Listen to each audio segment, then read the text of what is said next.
exatamente. Então, assim,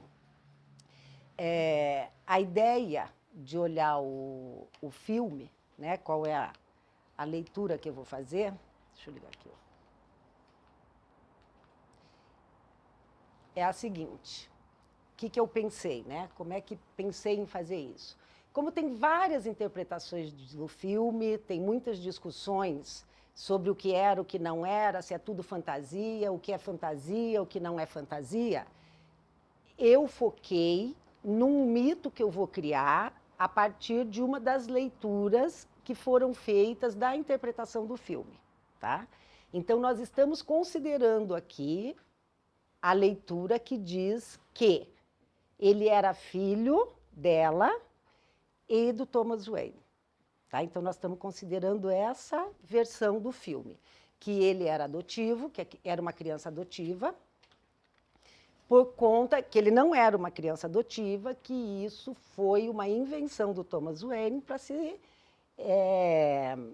proteger dessa questão que estava acontecendo, dele estar sendo acusado, e ela correndo atrás dele e ter entrado naquele looping que ela entrou de que eu te amo, nós tivemos um filho, eu quero que você fique comigo e eu quero que te salve, que você me salve.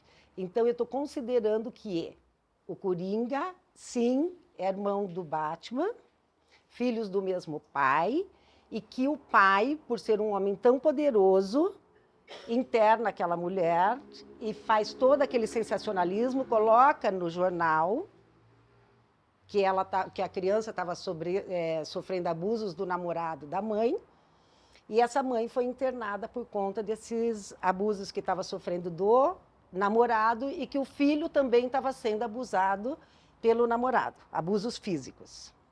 Então, eu estou considerando esta versão do filme para a gente poder falar sobre todos esses arquétipos que estão acontecendo e de onde que sai todo esse arquétipo da destruição do filme. Então, eu quero o que a gente está tratando mais ali? Toda aquela violência, e a violência que se derrama de todo aquele sangue derramado vem desse arquétipo que eu quero tratar hoje, que é o arquétipo da destruição. Esse arquétipo da destruição nesse filme foi gerado por onde?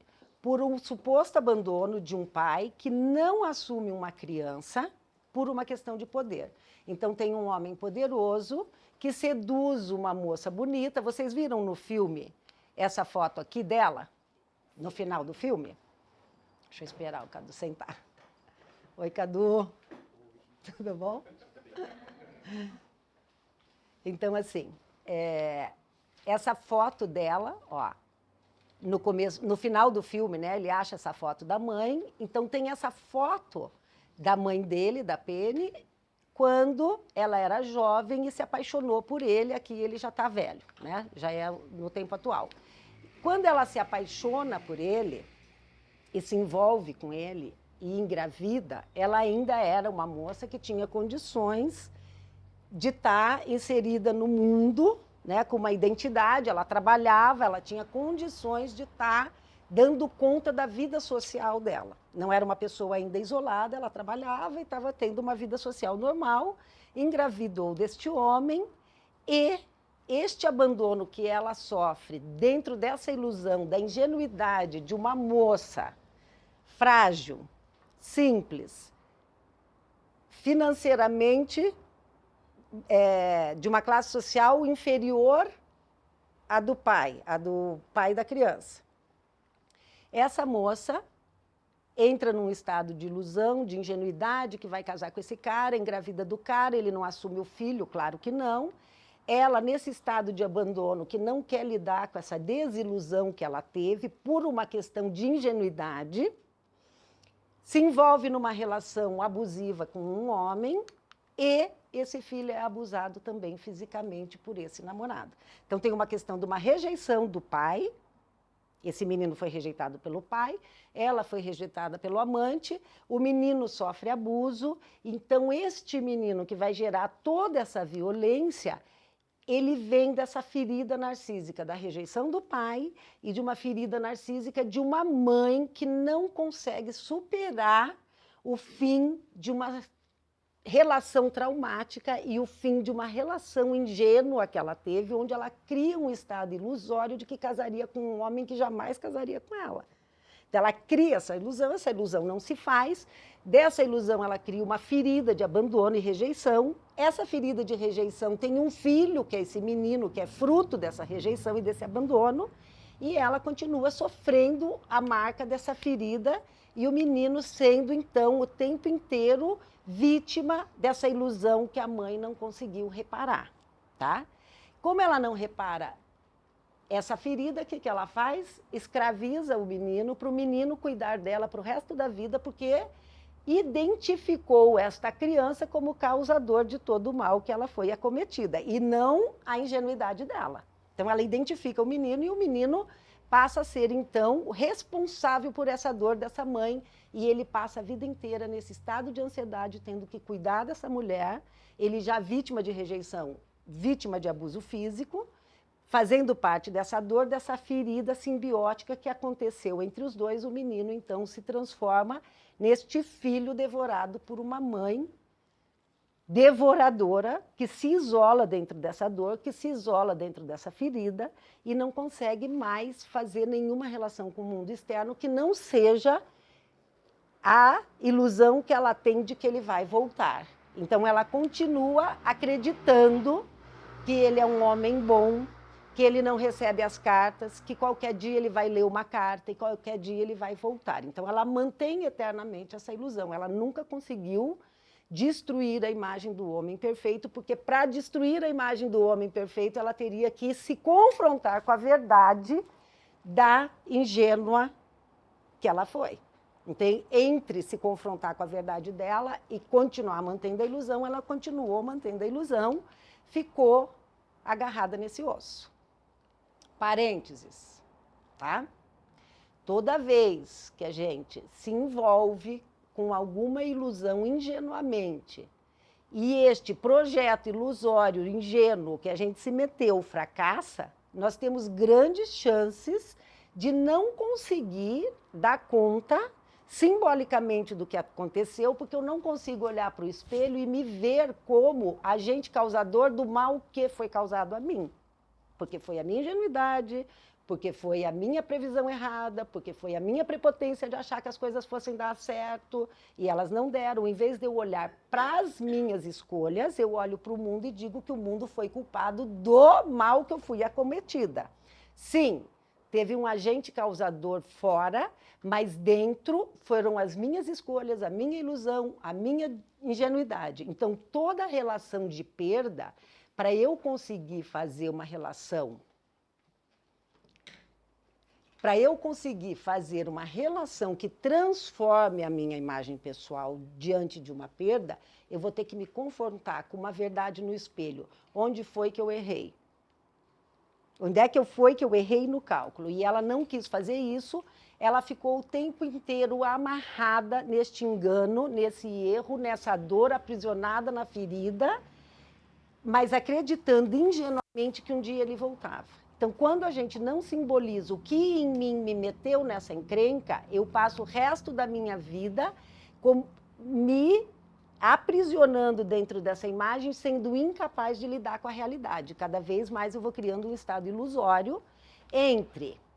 Agora veja que eu vou fazer um paralelo ali para vocês. Entre um ego em mim que me fez uma promessa, então peguem a imagem desse homem rico, ele é o nosso ego, que faz uma promessa de glória e que a gente não pensa bem direito naquilo, a gente não faz uma previsão, não pensa em tudo que pode dar errado, e a gente prevê egoicamente que aquilo tudo vai dar certo, que aquilo é lindo, porque a gente monta uma ilusão. Vou falar uma ilusão bem bonita que a gente tem, que todo mundo cai nessa ilusão e ela é uma delícia, porque chega uma hora, não tem como a gente não ter que se confrontar. A gente se apaixona, casa e fala, nossa, chegou no fim da história, encontrei o príncipe.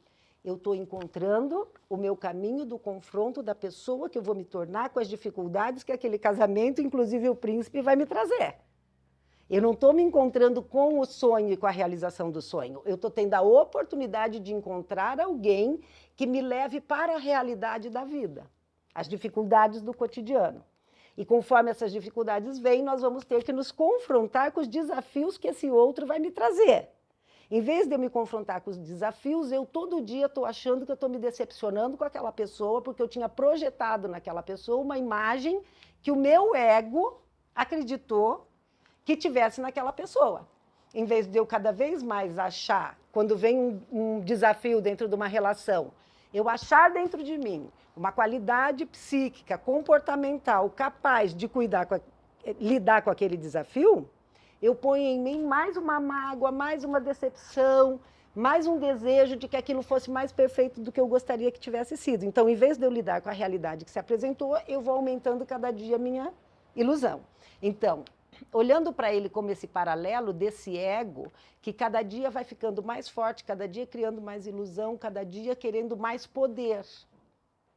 Porque o que a gente quer mesmo, que o nosso ego quer que tudo seja perfeito, e tudo que eu faça seja condecorado e que seja recheado de sucesso, não é isso que a gente faz?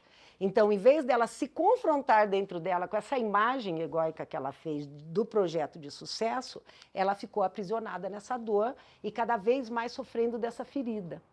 Então, nós criamos feridas e vamos nos aprisionando nessas feridas. Falei de uma ferida que a gente cria com uma escolha que a gente fez. E as nossas decepções vão abrindo um buraco dentro da gente. Só que tem feridas que a vida cria. Então, vamos falar de uma ferida de uma criança que perde a mãe aos 6 anos. Abre-se uma ferida. Ali faz-se uma imagem de dor. E eu posso passar o resto da vida derramando sangue, porque eu nunca consegui simbolizar essa perda. Então, nós vamos ter vários tipos de perda na vida, não só as que nós escolhemos, mas nós temos perdas que fazem parte do nosso destino, da nossa história. Então, um ponto básico para a gente entender como que a gente faz uma relação positiva com as nossas perdas é entender que, quanto mais eu percebo isso como parte da minha história, da minha vida, e que eu tenho uma capacidade para lidar com isso que a vida trouxe, ou com essa escolha que eu fiz, mais eu vou me preenchendo da capacidade, mais eu vou me preenchendo da pessoa que foi capaz de dar conta disso, entenderam? É o que eu falei? Então, nós temos um vazio existencial do que a gente se preenche de nós. De que parte de nós? Da parte que eu fui capaz de realizar, de manifestar, de fazer viver diante dessas feridas que a vida nos dá. Então, cada vez que a vida me traz um presente, uma ferida de presente, uma dor de presente, se eu for capaz de significar aquela dor e criar uma pessoa capaz de lidar com aquela dor, eu vou me preenchendo cada vez mais de mim. Então, nós não estamos aqui para nos encontrarmos. Nós estamos na vida para nos criarmos. Quem diz isso não sou eu, claro, né? Que inventei essa frase, óbvio, é linda, não é minha, mas a vida é criar-se a si mesmo. E a gente está aqui para se criar. E as dores são oportunidades para a gente se criar. Mas o que acontece com essa mulher? A dor fica estagnada, aumentando cada vez mais. Aquilo é uma violência que só aumenta e que só derrama sangue. Então, enquanto ela mantinha esse elo com essa dor, a ferida dele nunca se estancou. Então, ele já estava velho, ele já tinha, acho que o quê? Mais de 30 anos ali, gente? E estava ainda sofrendo dor, sofrendo abuso, violência, sendo maltratado. E, fora a questão do maltrato, isso aqui vai e volta, peraí. Fora a questão do maltrato, cria-se uma grande ingenuidade nesse menino. Uma incapacidade de lidar com a realidade. Ela não tinha capacidade de lidar com a realidade, como é que ela ia dar realidade para o filho? O menino foi ficando ingênuo, incapaz, estranho, esquisito, e trabalhando de palhaço, que era o projeto que ela tinha. E, em vez de ser o que fazia todo mundo rir, que ela disse, você está aqui para fazer todas as pessoas felizes, e vamos fingir que está tudo muito bem, vamos passar por cima dessa dor e be happy. Happy, happy, happy. O tempo inteiro ela chamando ele com aquela voz estridente, e você está aqui para fazer todo mundo feliz. E ele vira, então, o arquétipo da vítima dessa dor da mãe, da vítima dessa falta de realidade, da vítima dessa fantasia que a mãe cria, e fica aprisionado, então, nessa necessidade de sorrir por trás de uma lágrima preta. Então, essa imagem é muito forte, Porque toda vez que a gente nega o que nos aconteceu e nosso ego quer passar por cima da dor, a gente está derramando lágrimas pretas, que é a bile negra da depressão, e nós estamos sorrindo, fingindo que nada aconteceu.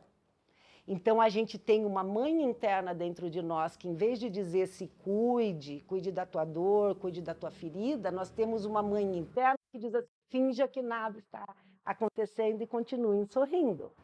E nós temos uma mãe interna dentro dessa sociedade, dentro dessa cultura. Para a gente conseguir lidar com a nossa dor e falar, está doendo, eu vou ter que parar, eu vou ter que dar um tempo, eu não estou dando conta, eu preciso chorar e eu preciso me guardar, eu preciso sorrir para fora, fingir que nada está acontecendo e cada vez aquela dor e aquela violência acontecendo dentro de mim. Então, eu estou olhando esse filme não social nem culturalmente, eu estou olhando dentro do processo de cada um de nós com as nossas dores, com as violências, com o sangue que a gente derrama, porque a gente não sacrifica a nossa ilusão de poder. Porque todos nós queremos ser muito mais do que nós somos, então a nossa prepotência não nos permite olhar para isso tudo, porque a gente quer prever um poder maior do que a gente tem. Quero ver se isso volta. Então, assim, nesse mundo de ilusão, ela dizia para ele, isso aqui é a parte do filme que ele abria todo dia para ver se o pai tinha mandado a carta, que ele nem sabia que era pai. Então ela continuava dizendo, ele vai voltar, ele vai aparecer, ele vai nos salvar, ele é um homem bom, cria toda essa fantasia, e dessa fantasia criada, ela continua nesse banho, que nunca dissolve, que nunca limpa, nessa água, o menino dando banho, e ela dizendo, ele vai voltar, ele vai aparecer, ele é um homem bom, ele vai nos ajudar. E nessa fantasia toda, ele cria um pai na televisão. Ele começa a assistir os programas do Franklin, que era um comediante, porque ele queria ser um grande comediante, e o cara era um comediante, porque ele estava ali fazendo sempre piada, e tendo aquele show dele, recebendo as pessoas, e fazendo um deboche, uma piada de tudo que estava acontecendo, e ele cria, então, uma ilusão de um pai que poderia cuidar dele, porque se ele é um cara que sabe fazer rir, aquele sabe fazer rir muito mais do que ele, e ele fica sonhando com esse projeto, com essa possibilidade de um dia participar desse show, de ser um comediante famoso, e nesse tempo que ele ficava, tanto o pai, ele imaginando esse pai, ele começa a fantasiar e criar uma ilusão de que ele faria parte desse mundo. Então, eu coloquei essas duas imagens aqui para lembrar e falar para vocês dessa questão que eu estou dizendo, que é essa cara que ele tem de infantilidade, de ingenuidade, que a mãe não matou. A mãe não matou a ingenuidade, isso está vivendo até hoje nesse menino. Então, as dores que vêm vindo de família, de geração em geração, ninguém mata as dores, porque todo mundo finge que não doeu, e muito menos quem dirá que aconteceu. Como que vai doer se aquilo nem aconteceu? Porque a gente começa a inventar mentiras familiares de geração em geração, e isso faz com que a gente nunca seja capaz de lidar com as nossas dores e com as nossas dificuldades, porque a mentira vai se criando e a verdade vai ficando velada. Porque ninguém é capaz de lidar com a dor, então, já que eu não sou capaz, eu tenho que criar uma mentira. E ele está, então, nessa ilusão, no programa, e ele, o pai, abraça, né? Ele está naquela ilusão, e ele diz assim, eu gostaria de tanto de ter um filho como você. Então, ele é abraçado por esse homem. A ilusão dele diz para ele que ele tem alguém que o admira tanto, que nesse lugar, ele tem um lugar nesse coração, num abraço desse homem. Ele cria essa ilusão, e junto com essa ilusão, ele cria uma outra ilusão, dessa mulher que lida com a verdade. Essa mulher, quando ele entra no elevador, ela faz assim para ele, quando a menina diz, esse lugar é horrível, né, mãe? Esse lugar é horrível. Ela diz, sim, minha filha, isso aqui é horrível. E ele diz, e ela fala assim para ele, dá vontade de acabar com isso tudo, porque isso aqui é horrível. Então, tem uma mãe, uma mulher, que admite a dor. Ela admite que aquilo é feio. Ela diz que eu tenho vontade de pôr uma arma na minha cabeça e acabar com isso aqui, que é insuportável, esse lugar feio onde a gente mora. Então, é uma mulher que está, além de cuidando da filha, ela ainda admite que aquilo é ruim, e ele se identifica com ela e diz, essa me salva, porque ela faz contato com a realidade. Isso aqui é uma realidade. Esse prédio é horroroso e ela diz que isso é feio. Então, ele se identifica com essa capacidade de uma mulher de lidar com a realidade. Tem outra coisa acontecendo. O Franklin diz assim para ele, eu sou filho de uma mãe, eu sou filho de um pai que foi embora, comprar cigarro e não voltou mais. Então, ele é um sobrevivente. Ele virou um herói porque ele é um sobrevivente de uma mãe que criou um filho sozinho. Qual que é a diferença da mãe do Franklin para a mãe dele? A mãe do Franklin suportou aquela dor, criou o filho, ultrapassou aquilo tudo, não se isolou, não se prendeu. O filho tem as marcas de babaquice que ele tem, mas foi para a vida, se fez, se colocou no mundo. Outra mãe que acontece aqui é a mãe, então, do elevador, que cuida da menina, que também é uma mãe sozinha cuidando da filha, não está derramando sangue, só está falando, puxa, que saco, que essa história realmente está difícil aguentar isso aqui, mas vamos, filhinha, e está sorrindo, por isso que ela tem esse sorriso aqui. Ela continua sorrindo, ela tem essa cara que é da ingenuidade, da inocência. O inocente viu o mal e acredita no bem. O ingênuo viu ingenuidade. Você finge que o mal não existe. O inocente sabe que o mal existe, mas acredita no bem. Tem bem e tem mal. Essa é a diferença. E ela, então, tem esse sorriso inocente de que está pronta para continuar. Não da ingênua que não quer admitir que teve um erro. E dentro disso ele tem que se deparar também com uma mãe, que ele estava brincando com a criança, a mulher vira e diz, escuta, deixa meu filho em paz. Ele que foi um menino que apanhou do padrasto, que a mãe apanhava e ele apanhava junto, se defronta com essa mulher no ônibus que diz assim, você está incomodando meu filho. Não quero que fale com ele, não quero a tua cara, não quero que você fale, não quero que chegue perto, deixa meu filho em paz. Então tem uma mulher que diz, você não está nem louco. Vocês veem a diferença das mães que estão acontecendo aí. Eu trouxe 4 mães. A do Franklin, a mãe dele, que não suportou a dor, a mãe da menininha que está ali criando a menina com essa cara alegre e feliz, e mesmo sabendo que aquilo é tudo muito difícil, e a mãe dessa do ônibus que diz assim, nem chegue perto do meu filho, não me incomoda, não quero conversa, nem passe por aqui. E ele era um menino abusado. Então, olha a diferença do arquétipo da mãe. Óbvio que a gente ia fazer uma aula e não ia falar mal da mãe, não tem como, né? Nós vamos ter que falar da culpada. Eu tenho um curso inteiro que chama A Culpa Não É da Mãe, que eu faço só para reparar minhas culpas todas, mas é mentira, a culpa é da mãe, porque a mãe é o arquétipo do cuidado.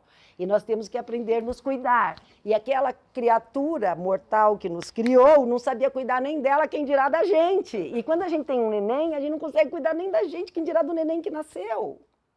Então, como é que se não é a gente crescendo e cuidando das nossas dores, das nossas feridas, das nossas dificuldades, se não for fazer isso, a gente não tem como sobreviver. Então, a culpa é da mãe, sim, porque aquela mãe pessoal, coitada, ela não tinha condições, continua não tendo, e ela, sim, é a culpada, porque ela que nos ensina a nos cuidar, a imagem dela. E ela vai nos ensinar como ela conseguia. Então, veja, nesse arquétipo todo da vítima, ele tem mais um aspecto psíquico nele, que é esse julgador, desse chefe que olha para ele e diz assim, olha bem para minha cara, que eu estou achando que você não roubou aquela placa. Você vem contar para mim essa conversa. Presta atenção, devolve a placa. O cara não conseguia nem ver. O cara é tão maldoso e ele é tão inserido naquele mundo que ele olha e diz, desculpa, querido, vai contar para o outro essa tua historinha. Eu não quero saber, eu vou cobrar a tua conta, eu quero a placa de volta, você roubou sim a placa do dia que ele apanhou e a placa caiu e eu quero isso aqui de volta. Então ele já tinha sido avisado. Então essa vítima em nós, que não repara nossas dores e as nossas feridas, tem dentro de nós um arquétipo julgador que tudo que a gente faz está errado. Esse é o barba azul dentro de nós. Dentro de nós, a gente, além de se sentir abandonado porque a gente não se cuida, dolorido porque a gente não cura nossas dores, a gente ainda tem dentro de nós um julgador que está olhando e falando, você podia ter feito melhor e não vem me contar que você não conseguiu porque eu quero que você consiga. Vá dar conta de resolver esse assunto. Então, é mais um arquétipo masculino que ele tem, o pai que abandonou, esse chefe que julga erroneamente, põe ele de culpado, o outro, que é o que ele cria como pai, vai debochar e destruí-lo, né? Que são os masculinos que ele está lidando dentro dele, e esse arquétipo da promessa. Esse amigo dele que trabalha com ele dá a promessa mágica, eu vou te dar uma arma e você vai resolver todos os seus problemas. Eu soube que você foi perseguido nas ruas e eu vou te dar, então, a pílula mágica da felicidade. Pega aqui essa arma, como se ele fosse capaz de lidar com isso. Então, ele faz a promessa da reparação, a promessa da solução, a promessa da força. Eu vou te dar, então, uma arma e você vai conseguir lidar com isso. Então, ele faz uma falsa promessa. Então, veja os masculinos todos envolvidos. Os masculinos, os arquétipos masculinos na nossa psique, são as capacidades que a gente tem de se direcionar para fora e para o mundo externo e pensar a minha capacidade de ação em como agir, tá? Quem está aqui hoje não está acostumado com todos os cursos, eu falo isso rapidamente, não precisam se apropriar profundamente da teoria, mas entender. O masculino em nós é a capacidade que a gente tem, estou falando, tá? Estou falando bem rasamente. A capacidade que nós temos de dirigir a nossa ação para o mundo externo. Então, como que estava a ação dele para o mundo externo? Um pai prepotente que abandona e não assume o que faz. O Franklin, que vai tirar sarro dele, debochar, fazê-lo de ridículo, porque daí a gente se deprecia e se debocha dentro de nós. O chefe, que acredita que ele faz tudo errado, até o que ele não fez, julga e condena pelo que ele nem fez. Então, nós temos essa também, esse julgador que nos coloca isso, e esse que faz essa falsa promessa para ele. De que ele vai resolver as coisas, eu vou te dar um presente, você me paga quando você puder. E isso custou caro para ele depois. E tem o queridinho do anão, que ele se identifica como irmão, porque o anão leva tanto quanto ele e ainda mais, porque o anão é mais evidente, né? É uma deformidade. E aí ele se olha e tem até dó pela deformidade do que se cria e o quanto riem das deformidades, e ele se coloca junto. Então o anão vai escapar dessa história por conta disso, porque ele realmente ali os dois estão iguais na não capacidade. Só que o anão é evidente, o dele não é evidente, fica aquela coisa meio, será que dá ou não dá? Gente, vou tentar mexer a pilha disso aqui.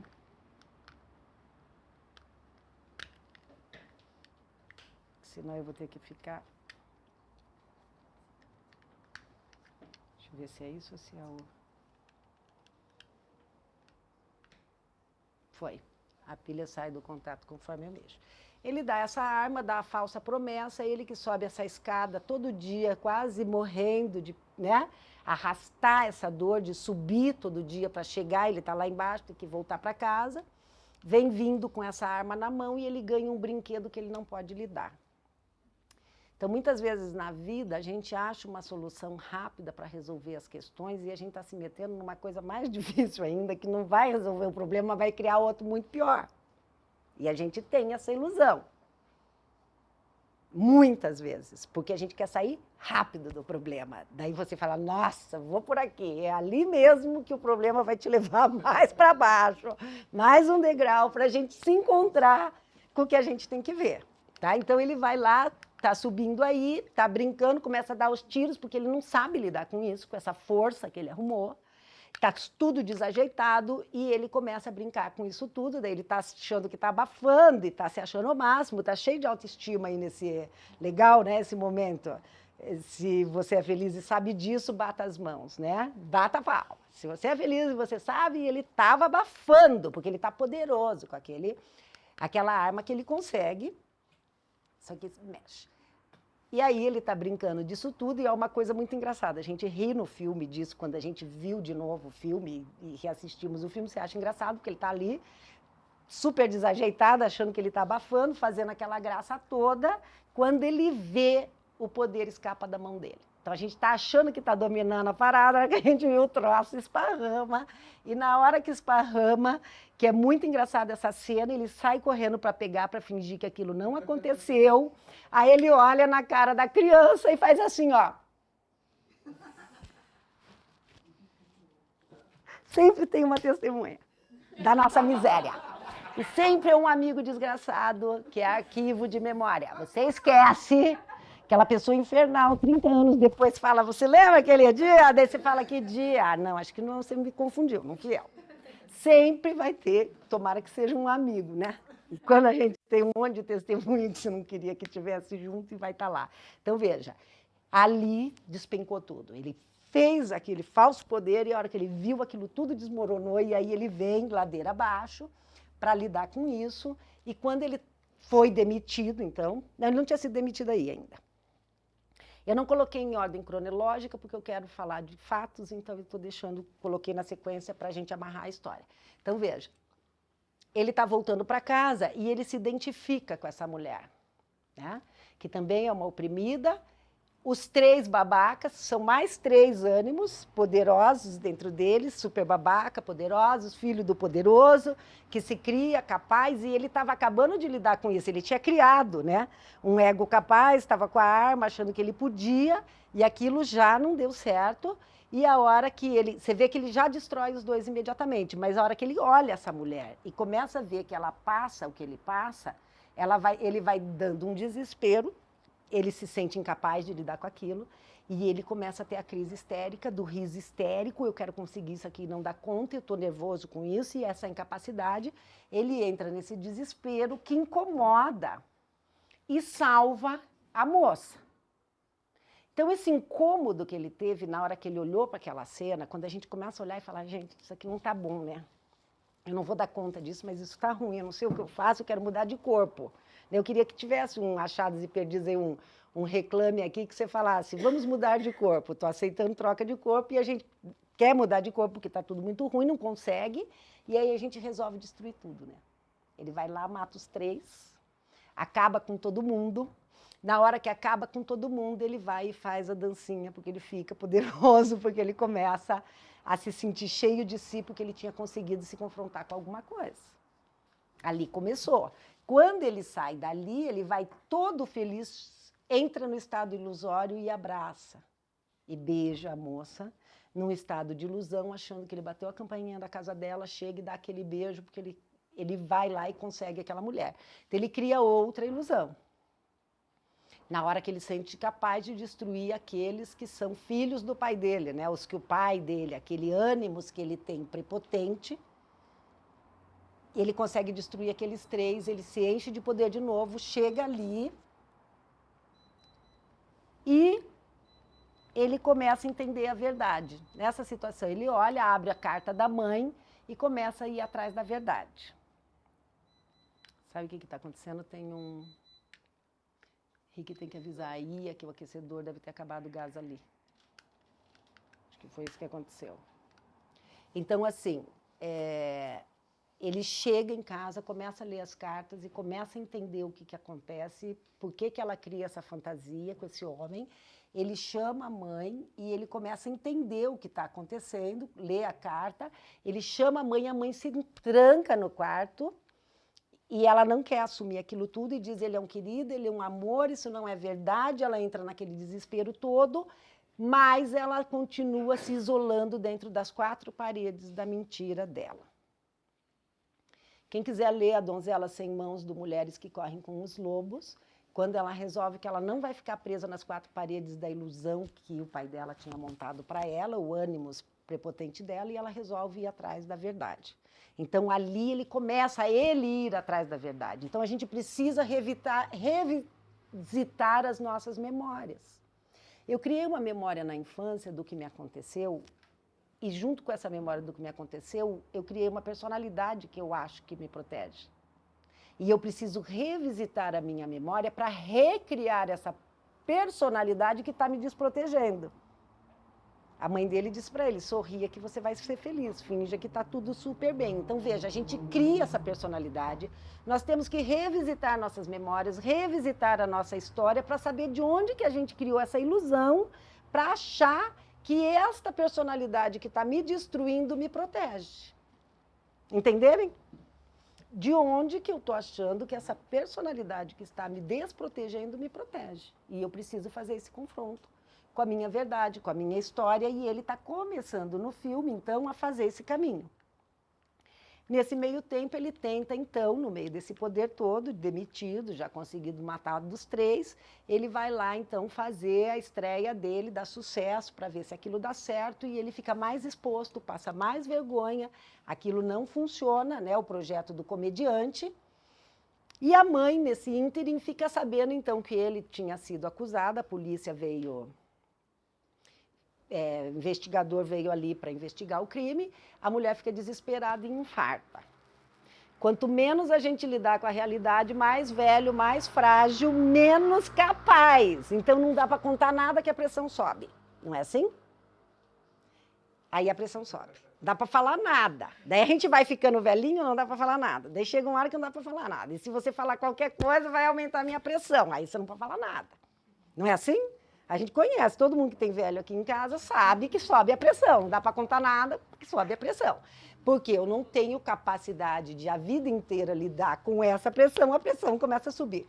Paulo está virando o olho porque ele é médico, o coração dos velhos tão velho, e o coração não funciona mesmo, né, Vitória? Mas, quem sabe um velhinho mais cuidado consiga escutar qualquer coisa e está preparado para dizer, vamos prestar atenção e não vai nem contar para ninguém que subiu a pressão, porque eu vou te ajudar a ouvir o que você está passando, quero ver se eu te ajudo. Eu não vou usar a minha incapacidade de lidar com as questões para dizer que a minha pressão sobe. É óbvio que o corpo vai chegar nesse tipo de desgaste natural, mas eu não posso usar a minha pressão que sobe para não escutar o que está acontecendo. Então, não é que a notícia suba a pressão. Eu estou falando que os velhos que não querem lidar com fazer relação com o que está acontecendo, falam, nem me conta que sobe minha pressão. Então, veja, a mãe internada, ele está ali cuidando, fantasiando que a moça está cuidando dele enquanto isso. Nesse ínterim, ele descobre que o pai dele, que o grande herói, que o ídolo dele, que onde ele tinha aquele abraço quentinho, delata o que está acontecendo. O pai expõe ele publicamente, mostra a vergonha dele, mostra que ele é incapaz, mostra que ele não é nada. Então, ele tinha criado toda aquela fantasia sobre o cara, quando ele vê o cara, expõe ele completamente, tudo que ele podia ser um dia, um lugar onde ele pudesse ser visto, e aí ele odeia imediatamente, e toda essa ilusão dele é destruída, e ele vem com esse ódio enorme, e no meio disso tudo ele resolve se confrontar com o suposto pai, que debocha dele, que é agressivo com ele, que é completamente babaca e prepotente, e fala que tua mãe é uma louca, ela é uma incapaz, e você está louco também, porque eu não conheço. Então, ele faz de novo uma relação com a dor, com a ferida, com a ilusão da mãe, e nesse momento ele vira e diz, chega, né, de eu continuar sorrindo e passar por cima de toda a dor. Que o que precisa é sorrir, porque se você estiver fingindo que você está feliz, você consegue mascarar a dor. Chega de cantar na chuva e fingir que está tudo muito certo, eu não canto mais na chuva, eu vou dar conta desses lixos todos. Lembram do lixo do começo? Ele nessa chuva, com todo esse lixo, com todos os ratos que se criam no lixo, porque a gente vai guardando coisa velha, ali vai criando ratos e bichos e vidas que são desnecessárias, e ele está no meio dessa podridão e ele resolve se confrontar com a esfinge. Quem eu sou, de onde eu vim, para onde eu vou. Se eu não souber de onde eu venho, eu não sei para onde eu não posso ir, né? Porque se eu souber de onde eu venho, eu sei exatamente para onde eu não posso ir, eu já começo a prestar atenção, porque ali eu já andei. Então, pelo menos para olhar de onde eu venho. E ele, então, vai fazer esse confronto com a história dele, e vai dar conta desse paizinho herói, esse molequinho que achou que pudesse mais do que pudesse usar todo o poder dele para envolver quem ele quisesse, que isso fosse ficar barato. Ele vai lidar, então, com este moleque, né, com esse menino que cria a dor, nessa menina ingênua que está lá presa. Então, a gente sempre vai ter que voltar a revisitar nossas memórias para entender que a gente está isolado dentro de uma ferida que se criou há muito tempo e que a gente tem que ir se transformando e transformando a nossa forma de se manifestar, que está aprisionada há muito tempo em memórias desgastadas que uma criança entendeu. Então, ele vai fazer esse movimento e ele, então, ali nesse momento, ele é demitido, vai buscar as coisas dele, quebra aquele relógio ponto, diz assim, esse tempo acabou, eu não sou mais um palhaço, eu quero saber o que está acontecendo, e põe ali, não sorria. Não é não esqueça de sorrir, é não sorria. Isso aqui não tem graça e nós vamos até assim, ó. Isso não tem graça e nós vamos até o fim com essa história, porque eu não vou mais brincar com isso aqui. Isso não é uma brincadeira. Isso é sério e eu preciso entender o que foi que aconteceu. O I Ching tem um hexagrama do I Ching, aquele oráculo chinês, que é super bonito. E ele diz assim, na hora do sacrifício, são dois trovões fazendo um barulho, é o trovão com o trovão. E ele diz assim, na hora do sacrifício, que vem esse barulho do estrondo da verdade, eu não posso nem ter medo e fazer ó, e nem posso rir e fazer ha, ha, ha, ha, ha. Porque quando a gente está com medo, ou a gente ri ou a gente tem medo. A gente, quando vem a hora do sacrifício, você diz, eu vou ter que tomar uma atitude, eu vou ter que agir, eu vou ter o que fazer, naturalmente a gente vai ter medo e naturalmente é que a gente quer brincar com alguma coisa. Então isso eu estou só trazendo um parênteses aqui, ele diz, chega, não tem mais risada, eu vou atrás da verdade, né? E ele vai, então, deixa eu voltar aqui, ó, ele bate o pé na porta, e vai atrás dessa verdade de abrir isso tudo que ele queria abrir. Ele vai lutar por essa verdade, vai até o hospital onde a mãe foi internada e vai lidar com a loucura dele, com a loucura da família, com a minha loucura, com a loucura do outro, porque é uma loucura cheia de significado. É louca e significativa, né, a vida, já dizia o Jung. E ele luta por essa verdade. O cara diz, ó, tá lá embaixo no porão há 30 anos. Não é fácil achar. E também você não vai tirar daqui sem permissão. Não é bem assim para a gente abrir esses livros. Por isso que a gente tem que estar na análise, num ambiente protegido, numa relação onde aquilo vai ser mexido com muito cuidado. Você também não pode sair espalhando esse negócio para falar a quatro ventos, é uma coisa cuidada. Então ele está lutando por aquilo ali que o cara disse, ó, você precisa de autorização para mexer nisso aqui, você não vai mexendo nisso assim. E ele pega, foge, descobre tudo o que está acontecendo ali, desce, né, e descobre tudo lá embaixo, e quando ele descobre, ele resolve, então, matar a mãe.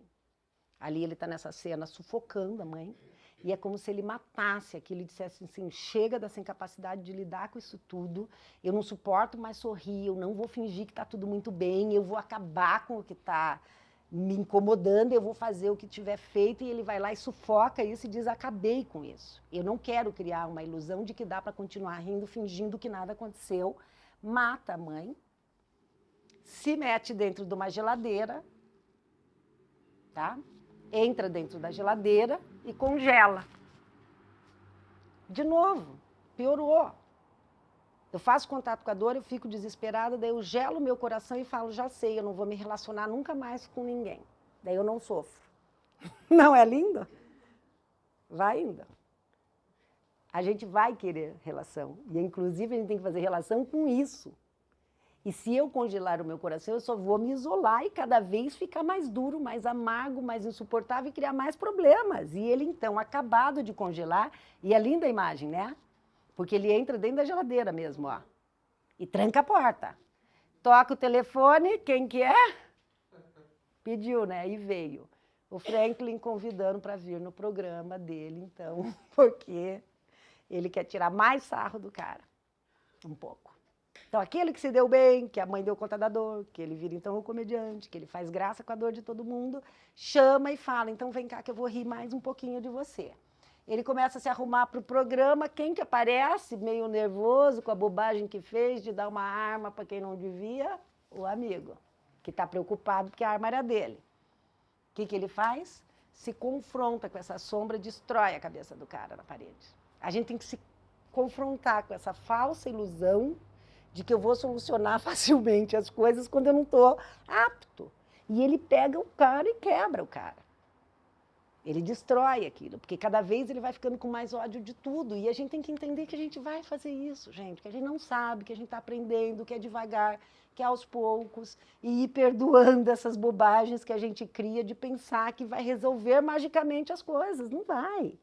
É com o tempo, é lentamente. Nós temos esta vida, que a gente não sabe de quanto tempo cada um tem, né?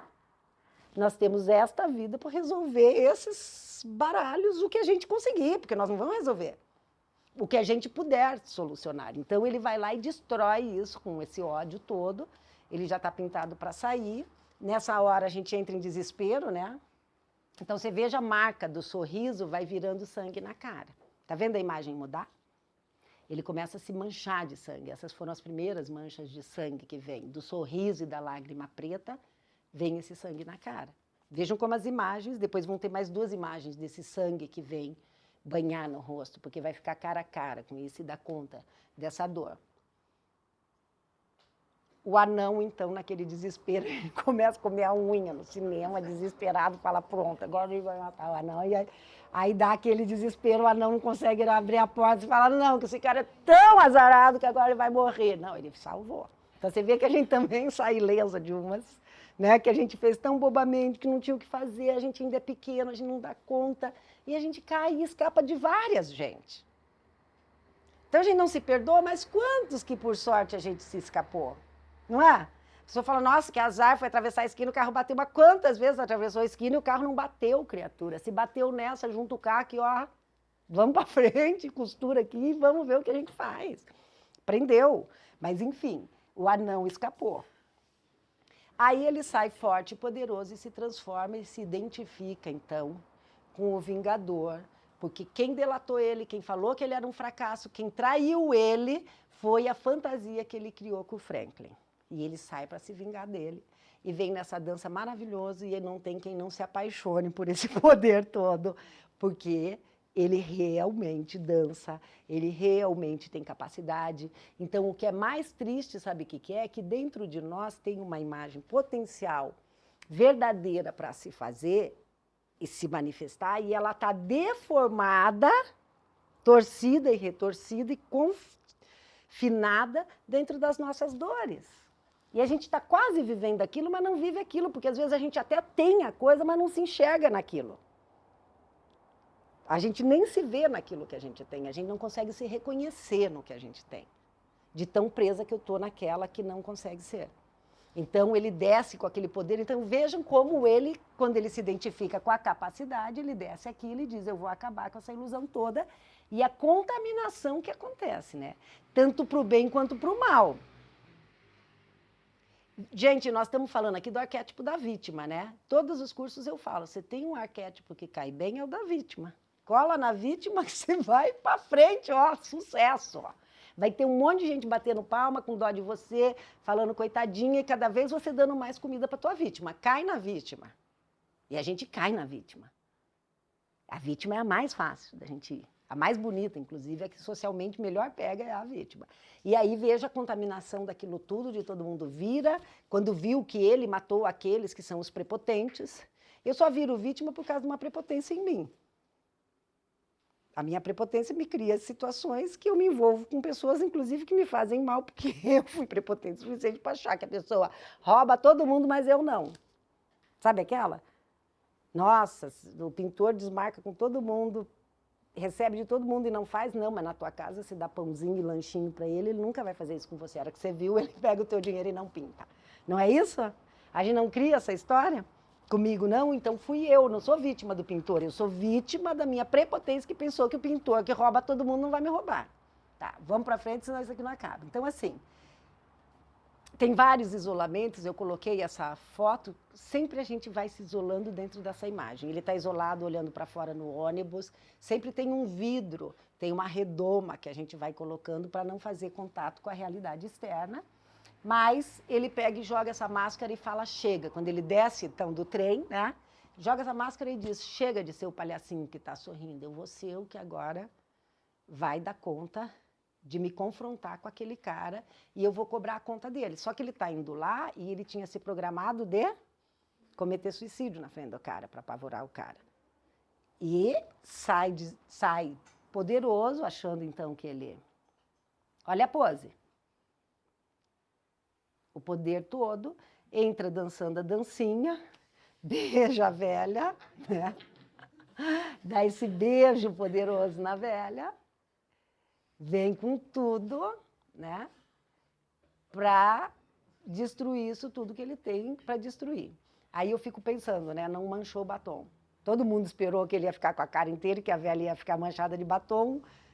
Com certeza, o produtor resolveu deixar a maquiagem tão linda, intacta, que ele não quis que destruísse nem a cara da velha, nem a dele, porque não tinha como esse beijo não ter acontecido. E aí ele está com esse ódio todo, olhando para ele, e o cara não vê, né? O cara não percebeu. E aí o secretário dele fala assim, eu falei para não chamar esse cara. E ele assim, eu dou conta de tudo, ó. Esse cara é um babaca, prepotente. Foi lá e destruiu de novo. Aí ele tá com essa cara toda, e daí, pelo amor de Deus, a gente tem que fechar os olhos no meio do cinema, porque não tem condições de você aguentar ele explodir publicamente a cabeça do cara. Ele destrói toda aquela ilusão que ele criou. Ele vai lá sem dó nem piedade e fala, chega, deu. E o cara nem vendo o que estava fazendo e indo. Né? E debochando. Então, tem dentro de nós uma capacidade depreciativa e de deboche das nossas dificuldades. Né? A gente tem muita dificuldade, gente. Tem um monte de coisa que a gente não sabe fazer. E a gente debocha da gente e a gente ainda deprecia. A gente fica se depreciando e a gente também precisa dar um tiro nessa cara, entendeu? A gente tem que destruir isso dentro da gente, não tem o que fazer. É outro confronto com a nossa própria sombra e tá aí de novo, olha o susto dele. Né? Com o sangue do Franklin nele, no rosto dele, de novo manchado. Vocês viram para ele se refazer quando ele mata o amigo que vendeu a arma para ele? Ele fica horas respirando para voltar, de tão cansado que foi. Então, veja o confronto que a gente tem que fazer com alguns componentes psíquicos em nós, esses arquétipos, para poder dar conta de algumas situações tão difíceis. E aí começa a grande destruição. O pai é morto, né? A mãe do menino é morto. Nesse momento que ele está ali, que ele está sendo salvo, né, por todos os militantes que ele arrebanhou no meio do caminho, que estão identificados com essa dor toda, no momento que o pai morre, imediatamente na cena do filme, ele ressuscita, volta ferida. É como se ele tivesse destruído um pedaço daquela prepotência toda, daquela dor toda, daquela rejeição toda. Imediatamente ele faz assim, ó, e a hora que ele faz assim, ele ressuscita. Então, veja, tem uma coisa no nosso processo de transformação que é o seguinte, a polícia já tinha pego ele. Às vezes a gente está quase dando conta dessa destruição toda, quando você viu, volta tudo. A gente está achando que está chegando lá, a hora que você está quase chegando lá, volta tudo, nasce com toda a força, ele renasce, tá? Nesse momento, com toda a força, pula e acha um monte de seguidores, tá vendo? Ó. E aí ele vira o Salvador. Ele vira o grande Salvador que ressuscitou no meio dessa dor toda, que ele se recria de novo, que ele começa de novo. Então, a gente tem que tomar muito cuidado, porque a gente vai fazendo o processo, mas, ao mesmo tempo, a hora que a gente viu, a gente vai recriando aquela personalidade que tanto está misturada com essa dor. Tá? Ele vai lá, recria, renasce, né? Ele se transformando o tempo inteiro, e eu boto essa imagem pelo seguinte, para a gente entender todas as nossas lágrimas negras, né, com esse sorriso falso, necessariamente, em algum momento, isso vai virar num sorriso de sangue, porque ele passa a mão com aquele sangue todo da destruição, porque a gente vai criando destruição sobre destruição e fazendo o azul, gente, dentro da alquimia, né, da simbologia das cores, o preto passa para o blues, para essa tristeza, que é o azul, o preto, a próxima fase é essa tristeza que te dá de perceber tudo o que está acontecendo. Então, ele está fazendo um movimento, mas que recria mais sangue, mais sacrifício, mais dor, e ele continua imprimindo todas essas passadas de dor, e aqui é a hora que ele mata a psicóloga e sai, né, com essa sugestão de que ele matou a psicóloga. Que tem gente que diz, então, ele fantasiou tudo, não aconteceu nada no filme, e isso tudo não nos interessa, porque nós estamos aqui na base do mito, na base do sonho, olhando para a simbologia desses arquétipos que apareceram dentro de um personagem e esse confronto desse personagem com isso. Então, veja, tudo que a gente tem para fazer na vida é o nosso caminho. São as marcas do chão que a gente pisa, as nossas passadas por onde a gente vai pisar. Se a gente não resolver as nossas dores, nós vamos imprimir mais dor no mundo. E vai indo de geração em geração e essa destruição não tem fim. Então, esse prepotente que cria toda uma possibilidade que depois ele não deu conta e ele só estava envolvendo aquela mulher numa ilusão, vai marcando toda essa dor. Esse cara é nosso ego prepotente, tá? Que faz promessas e depois, quando ele não dá conta, ele não cumpre e não assume. Então, deste homem, olha as dores que ele sofreu do padrasto e bate o mesmo sangue que esse homem começa quando ele não assume aquela mulher e quando ele começa a se envolver com uma mulher que ele está criando uma expectativa que ele não vai cumprir, vira o sangue da tentativa de resolver tudo, o sangue do que debochou daquela história toda e bate no filho caçula que esse cara tem, que é o Batman, e continua no rosto. Então isso vai passando e a gente vai propagando essa dor toda, mas veja como eles foram trazendo essa imagem, né? Então esse menino vai sofrer da dor que o pai causa para esse, e isso tudo acaba respingando de volta nele. Então, acabou o filme, vou falar rapidamente, 5 minutos para acabar a aula, tá? Vou botar uma possibilidade da gente lidar com essas dores, né? Com essas dificuldades todas que a gente tem. Então eu fiz o seguinte, esse aqui é o Saturno devorando seus filhos. Ele é o Cronos para os gregos e ele é o Saturno para os romanos. Ele é um deus que devora as criancinhas. É o velho que não quer que o novo volte e cada vez mais vai devorando tudo que é novo em nós e que é incapaz de deixar as coisas se manifestarem. Então, para a gente conseguir fazer uma relação com as coisas que aconteceram, a gente não pode olhar nesse plano da horizontalidade do olhar terreno. Nós temos que olhar na verticalidade, nós temos que olhar para o céu e o inferno dessa história. Eu tenho que entender que algumas coisas morrem e que algumas coisas novas vão viver lá em cima. Entenderam essa analogia que eu fiz para vocês? No fim das coisas, nós temos essa verticalidade, nós temos que lidar com isso aqui, com o fim das nossas perdas, das nossas desilusões e os renascimentos e a capacidade de ver de outra forma essa mesma situação. Então, a gente tem que enxergar através. Quem fala isso é o James Hillman, que isso quer fazer alma, isso é psicologizar, isso é ter condições psíquicas de significar os que nos acontecem. Olhar para o fim e para o começo e fazer essa coisa circular no tempo. E isso mantém o significado e nos mantém o brilho no olhar. Apesar das perdas, a gente é capaz de significar o que está acontecendo, contextualizar, olhar para esse contexto a qual eu estou inserida e continuar mantendo o meu brilho no olhar, apesar da dor, e trabalhar a dor e ver como que eu vou me manifestar a partir disso. Então, outra imagem para isso é a águia de Zeus, que é o deus do Olimpo, que olha tudo de cima, e não é porque eu estou acima disso tudo fingindo que não aconteceu. Eu olho de cima e falo o que está acontecendo. Então, a águia de Zeus, que é quem mora no Olimpo, que é o justo e o justiceiro, que é o grande abundante, que é Júpiter, né, o deus da generosidade, da abundância, ele pega qualquer roedor que está lá embaixo, nossos ratos, nossas cobras, ele vem lá de cima e ele é capaz de ver. Então, criar essa capacidade de enxergar através, de olhar de cima, significar e olhando o que em mim me colocou nessa situação e o que em mim pode viver nessa situação, o que a vida está pedindo para mim nesse momento. E aí a águia fica acima da tempestade. Quando começa a tempestade, a águia não vem para baixo, ela vem para cima da nuvem. Então, eu tenho que sempre subir e não estar acima de, mas observar o que está me acontecendo de fora e olhar o que eu vou fazer, o que eu posso fazer com isso. Eu não sou vítima dessa história, eu tenho que lidar com isso. Eu sou um personagem, sou ator, um autor e um ator do que eu estou fazendo aqui nesse momento. E aí, desse brilho no olhar, desse significado que nasce a relação, a beleza, isso é Afrodite. Isso ela é a avó da volúpia, do prazer de viver. E daí você faz assim, ó. E isso é um dom de Afrodite, que é a estesis, que é perceber com a sensação.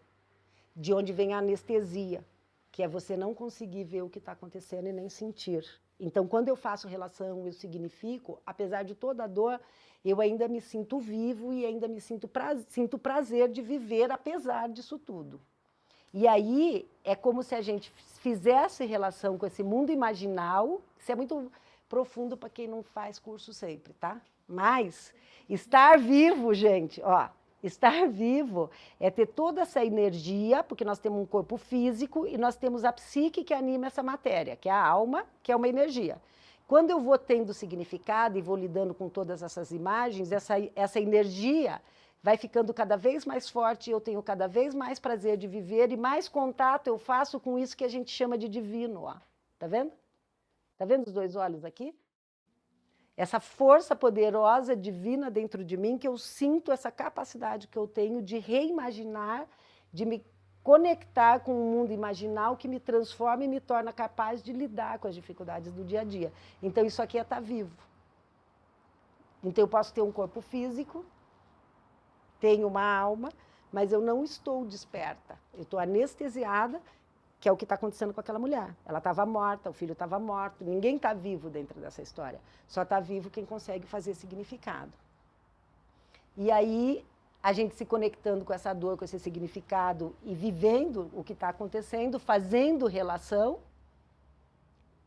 né, com essas outras pessoas, com esses outros em mim, com os outros fora, entendendo o que está acontecendo nessa realidade, eu sou capaz realmente de conseguir rir de mim, né? Se a gente pensar na imagem do Joker, do Coringa, ele pode ser qualquer um, em qualquer lugar, a qualquer momento. Eu posso rir. De quem que eu tenho que dar de risada? Eu preciso rir de mim. Então, o Nietzsche falava uma coisa, quando eu vejo o macaquinho em mim que fez a macaquice, um pouco eu dou risada e um pouco eu me envergonho. Não é? Porque nós somos meio ridículo, feito um palhaço que fez a palhaçada, mas, ao mesmo tempo, já que veio um palhaço fazendo a palhaçada, eu também posso rir dessa palhaçada que eu fiz. Porque quem que nós somos, gente? Ninguém. Nós não somos ninguém. Quem que a gente pensa que a gente é? Então, esse é o poder da impotência. A prepotência me faz sofrer, e essa impotência de olhar e falar, quem que eu posso ser agora? Eu vou ser quem nesse momento? O que que eu posso? Diante do que a vida me apresenta, ou da bobagem que eu me presenteei, o que que eu posso ser aqui? E aí eu viro esse coringa. Quem que eu posso ser? Não preciso ser a vítima. Eu não preciso ser o algoz. Quem que eu posso ser agora? Né? Que arquétipo que eu vou usar nesse momento? Eu posso ser a mãe que me cuida, eu posso ser a mãe que vê a realidade, eu posso ser o pai que me dá o norte, eu posso criar e recriar esse coringa em mim. Que arquétipo que eu vou usar nesse momento? Qual é a escolha que eu vou fazer de ser quem nesse momento? Porque eu escolho e eu pago o preço. Quem escolheu fui eu pago o preço. Então, é tudo uma questão de escolha. O que eu vou escolher fazer com isso que a vida me trouxe. Obrigada pela presença de todos. Obrigada.